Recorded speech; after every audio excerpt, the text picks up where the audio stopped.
Children of Heaven is a 1997 Iranian film, and it's about two kids, an older brother and a younger sister. And the older brother, Ali, lost a pair of shoes of his sister, and it created a huge problem for them because they didn't have the money to buy a new pair of shoes, and that's actually what she uses for school. And it's such a simple story, but it absolutely dismantled everything I believe to be necessary when creating a beautiful film. It just, the movie just proved that you do not need to be Hollywood when it comes to making a movie in order to create a great movie. So there's this journey of a hero. It was actually laid out by I think the name is Joseph Campbell. He laid out the different stages that a character or the protagonist or hero should go through when he goes on his journey. So it's did I mention that there were 12 stages, and it's actually very useful. He didn't invent it, but he sort of laid it out, and sort of concretized and organized it for other writers, and it's actually very useful. I've used it several times in some of the movies that I've written, and I'm still writing and I'm still using it. But this movie absolutely dismantled it.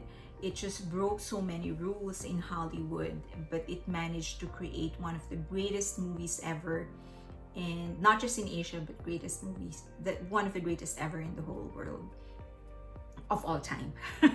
So it's Children of Heaven is a 1997 film. Director is Majid Majiri, and the story is about two kids, older brother and younger sister, and the name is Ali of the older brother and Zara, the younger sister. So Ali lost the pair of shoes of his sister, and it created such a huge problem for them because that was her only pair of shoes and she needed it for school, and she couldn't go to school without it. But they were poor and they didn't really have the money to buy a new pair of shoes, and so they had to become creative. They had to be creative in how they can use one pair of shoes, which turned out to be Ali's shoes, in order for them to be able to go to school. The both of them, luckily one of them goes in the morning and one of them in the afternoon, and so the Ali just had to run very fast in order to make it to school on time. So the sister would go first, and then the brother. Now, in his quest to the solution that he found while he was while they were using one pair of shoes, the solution that he found is to participate in a running competition, because the third place, so all he needed to do was place third in order to win the prize, which included a pair of running shoes. So you'd think that it was such an easy thing to do, just win third place, but as it turned out, it wasn't so easy. But aside from it, already is a great premise. I think that was a situation that even older people will relate to. You know how some problems of children would seem so juvenile for older people, but that problem, they managed to put the children in a situation that even older people will be able to appreciate. We won't find it so juvenile. But aside from that, there were other things, other rules, Hollywood rules that it broke. One is that there really was no antagonist in the movie. In Hollywood, it's such a standard to have an antagonist, the bad guy or the bad girl, that would create all this chaos and that would be hated by people. But in this, there was no bad person in the movie. There was only a bad situation. And you would think, without a bad person, when everything is good, everyone's doing the right thing and pure-hearted, it would be a formula for disaster, but not this movie. It wasn't a disaster at all. It was actually, if at all, it gripped me. It made me sympathetic, even more sympathetic, not just to the main characters, but to everybody else in the movie. So the situation, the evil one, was the situation that they found themselves into. And usually in a Hollywood situation, in a traditional Hollywood movie or story, then you would need a bad reaction towards that situation for you to have a story. But still, they did not, that's not what happened. The characters, all the characters reacted positively towards the situation. So that's just a testament on how great the storytelling is. And then there's no big confrontation. You know how in a superhero movie there's always this big fight, all the superheroes and the anti-heroes would come together and try to kill each other. And in the drama there will always be this moment when the big secret is revealed and everybody come together and slap each other or whatever, or yell. Or in a movie there's one person would run away and then the other will chase, and then they will profess their love under the rain or in the airport. Or in a thriller there's a car chase or a big fight where people are punching and shooting each other or whatever. But here, that huge moment happened only to one person with no background music and no lines. So that's just a testament on how great the storytelling is, because a huge part of that, for me to be able to cheer and sympathize with that main character during that moment, is that the emotions, what is at stake, has to be very clear to me, and I have to cheer for that. And it was clear for me that I was cheering for Ali when the climax was happening and he was all alone. So, and he wasn't saying anything, without dialogue, without other people trying to beat him up or kill him, I was still cheering for him. So I think that's a testament on how clear and solid the storytelling is. And it's a testament on how good as an actor Ali is, even at such a young age. It was all in his eyes, because he wasn't like doing anything magnificent. He was just running, trying to get to third place. And so it was all in his eyes, all in his expression, and all in the energy in him. On it, he believed, he was living his character, and I felt that, because that was the only way he could have done it, when he believed his own character, when he was in his character. Then he convinced me too that he was going through that struggle. And it was a testament on how great the direction is, because the movie was quiet. There wasn't a lot of music or sound effects or a lot of background noise. But even without those additional elements to boost my emotions, it was still able to communicate it was still able to appeal to all of my senses. So the only way that could have happened was great direction. But then beyond that, beyond the great filmmaking, what I've always believed, that what makes a good movie great is the layers and the dimensions of the story and the characters. And this movie provoked me to rethink a lot of what I believe to be right and true. One is that I have this habit that whenever I'm going through a slump, or I'm feeling some amount of self-pity, or I feel bad about myself or the circumstance that I'm in, I would try and look at other people's lives who are less fortunate than I am.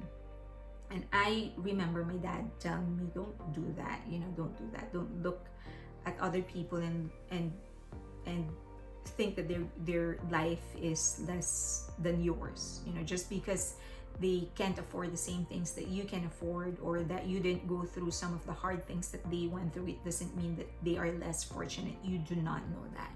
He said, they don't ever look at somebody and say that they are less, or think that they are less fortunate than you are. You don't know. He said that if you want to feel good about yourself, just feel good about yourself, because you should feel good about your life and yourself. But don't use other people to make yourself feel good.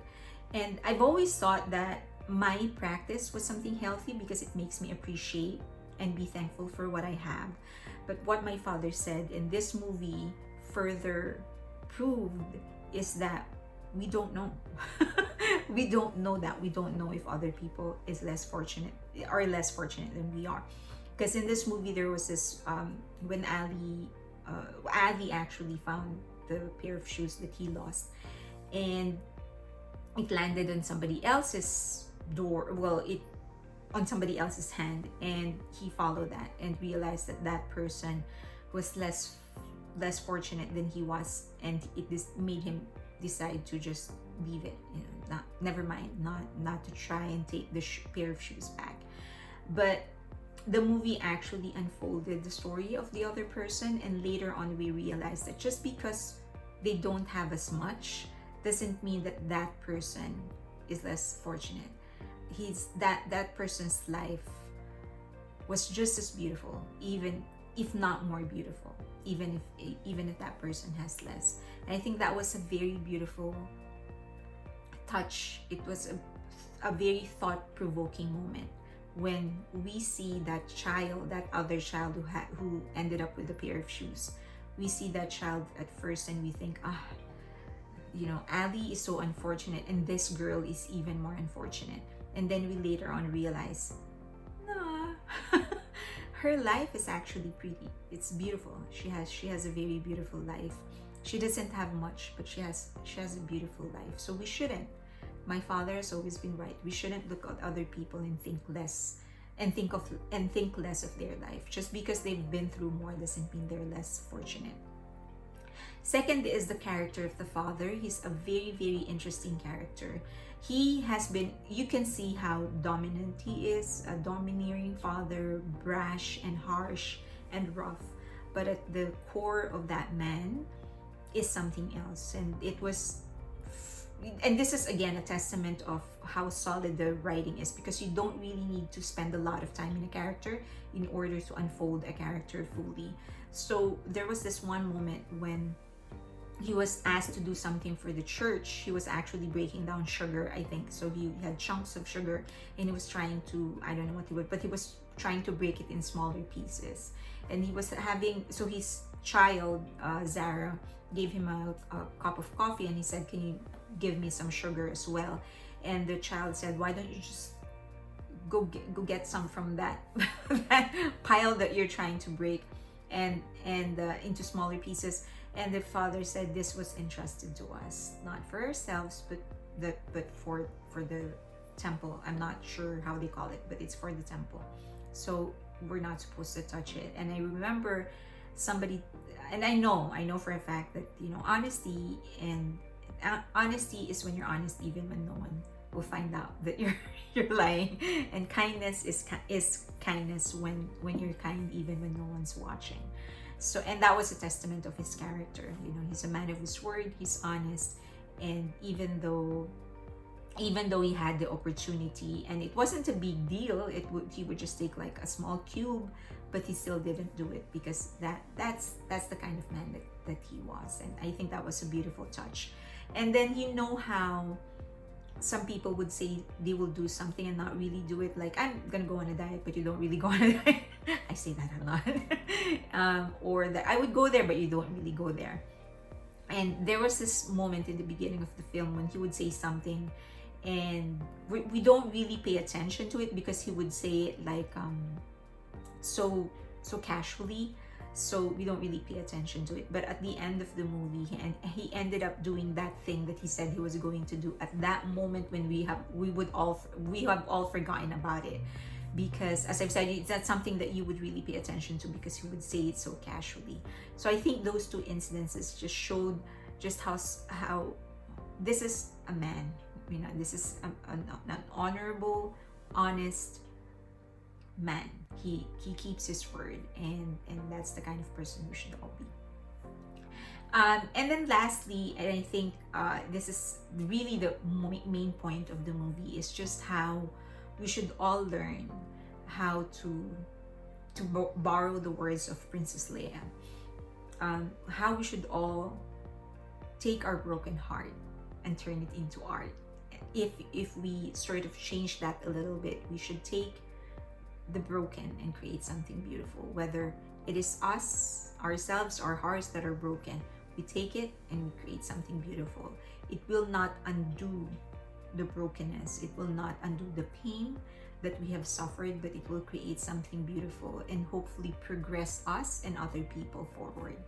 And in here, that unfortunate incident that broke the two kids that incident when they lost the pair of shoes. But instead of them rebelling or stealing or whatever. They created a bond over the one pair of shoes that was left, and that was the shoes of Ali. They decided, okay, we're going to wear this. You know, whoever, both of them were wearing it basically, because one would go in the morning and one would go in the afternoon.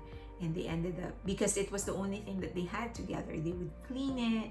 You know, they would take care of it, and it was such a beautiful bonding moment of the two siblings. And most of all, for Ali, he created something. He made the most out of what he had. He had to run to school every day to make it there, and instead of moping or whatever, he decided, okay, I'm running, I might as well become the best runner I can be and win a pair of shoes for my sister.